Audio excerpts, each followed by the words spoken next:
Audiobooks.com presents A Near View of the High Sierra, a sleep story by John Muir, narrated by Chris Henry Coffey.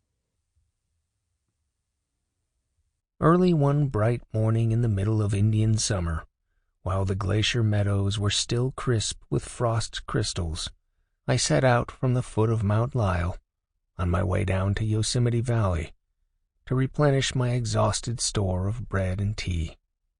I had spent the past summer, as many preceding ones, exploring the glaciers that lie on the headwaters of the San Joaquin, Tuolumne, Merced, and Owens rivers, measuring and studying their movements, trends, crevasses, moraines, etc., and the part they had played during the period of their greater extension in the creation and development of the landscapes of this alpine wonderland.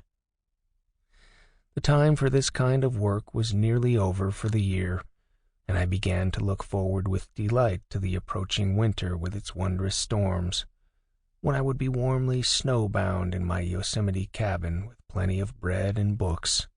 But a tinge of regret came on when I considered that possibly I might not see this favorite region again until the next summer, excepting distant views from the heights about the Yosemite walls.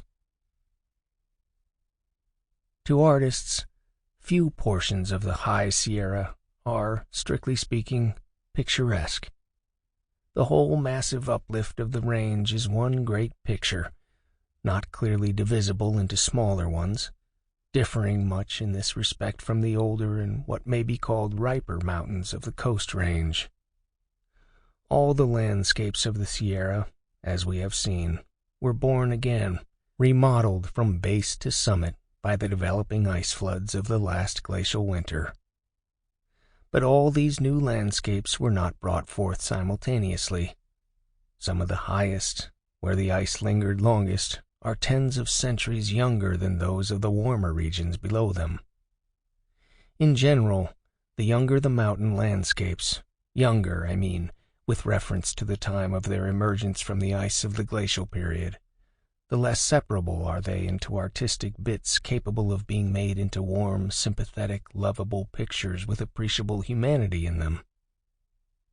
Here, however, on the headwaters of the Tuolumne, is a group of wild peaks on which the geologist may say that the sun has but just begun to shine, which is yet in a high degree picturesque, and in its main features so regular and evenly balanced as almost to appear conventional. One somber cluster of snow-laden peaks. Sample complete.